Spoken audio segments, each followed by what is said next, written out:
Hello viewers, Telangana సర్కార్ ఈ 6 గ్యారెంటీలలో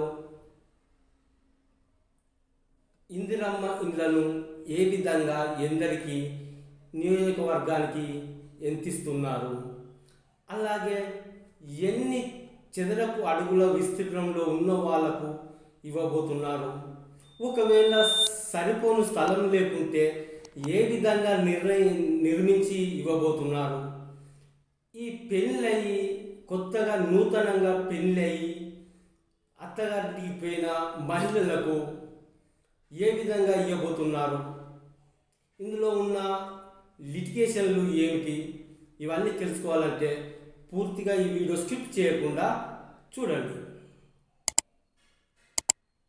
ముందుగా నియోజకవర్గానికి 3500 ఇండ్లు శాంక్షన్ చేయడం అంటూ జరుగుతుంది. ఇది నియోజకవర్గానికి అది గ్రామ స్థాయిలో కానీ, పట్టణ స్థాయిలో కానీ, జిల్లా స్థాయిలో కానీ 3500 ఇండ్లను ఇవ్వబోతుంది. ఇలా వీళ్ళందరినీ ఎంపిక చేసి 400 చదరపు అడుగులు 400 చదరపు అడుగులు అంటే దాదాపుగా 60 గజాలు అంటే అరగుంట. ఈ అరగుంట భూమి ఉన్న వాళ్లకు ముందుగా వీళ్ళకు సెలక్షన్ చేసుకొని వీళ్లకు నిర్మించబోతుంది. ఇది ఏ విధంగానంటే పునాది తీసినాక 1,00,000 రూపాయలు, స్లాబ్ లెవెల్ వచ్చినాక 1,00,000 రూపాయలు, స్లాబ్ పడ్డాక 2,00,000 రూపాయలు, పూర్తి నిర్మాణం దశలో ఉన్నప్పుడు 1,00,000 రూపాయలు, ఇలా 5,00,000 రూపాయలు 4 విడతలలో అందించబోతుంది. ఒకవేళ ఈ 400 చదరపు అడుగుల విస్తీర్ణం లేని స్థలాలకు గాను ఇంకా తక్కువ అంటే దాదాపుగా 50 గజాలు, 55 గజాలు లేదా 45 గజాలు ఇలా చిన్నగా ఉన్న స్థలాలు ఉన్న వాళ్ళకు కూడా ఏ విధంగా కట్టించబోతుందంటే కింద ఒక చిన్నగా కిచెన్ రూమ్ వేసి లాట్రూమ్ బాత్రూము పైన ఒక 2 రూములు కలిపి అంటే డూప్లెక్స్ టైపు నిర్మించి ఇదే 5 లక్షలలో నిర్మించి ఇవ్వనున్నది. వీళ్లకు గాను ఈ విధంగా నిర్మించడం జరుగుతుంది.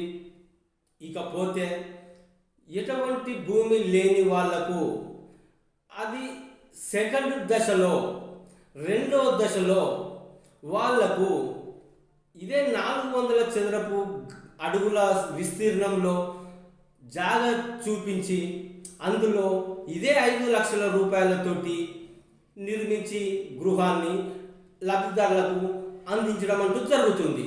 అది రెండవ దశలో ప్రారంభం కానున్నది. ఇకపోతే ఈ మహిళలకు ఒక కాడ పెళ్లి చేసుకొని తల్లిదండ్రుల నుండి వాళ్ళ పేరులో మన కూపన్ కార్డు, రేషన్ కార్డులో పేరుండి వాళ్ళ అత్తగారింటికి వచ్చి అక్కడ అత్తగారింటి కాడ పేరు లేని వాళ్ళను కూడా ఎంపిక చేయడం అంటూ జరుగుతుంది. వాళ్ళకు కూడా ఎటువంటి ఇబ్బంది లేకుండా వాళ్ళను కూడా ఈ ఇందిరమ్మ ఇళ్లకు అర్హులను చేయనున్నదని సర్కారు తెలిపింది. ఇకపోతే ఎవరికైనా లబ్ధిదారులు ఈ ఇందిరమ్మ ఇంటిని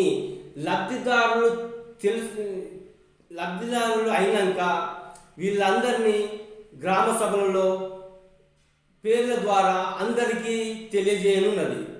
ఇందులో కనుక ఎక్కడైనా మోసపూరితంగా అంటే ధనికులై ఉండి వాళ్ళు గవర్నమెంట్ ఉద్యోగస్తులై ఉండి వాళ్లకు కనుక ఈ ఇందిరమ్మ ఇల్లు శాంక్షన్ అయితే అక్కడ ఉన్న వాళ్ళే దీన్ని కనుక్కొని ప్రభుత్వానికి తెలియజేయవలసిందిగా గవర్నమెంట్ ఆదేశాలను జారీ చేసింది.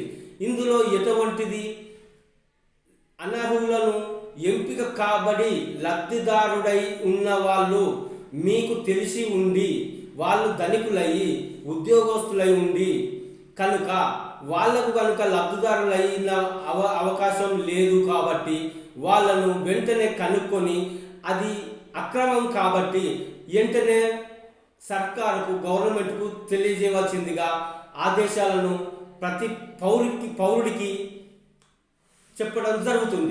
ఈ 3500 ఇళ్లకు గాను రిజర్వేషన్ ప్రకారంగా 5% ఇళ్లను వికలాంగులకు కేటాయించడం అంటూ జరుగుతుంది.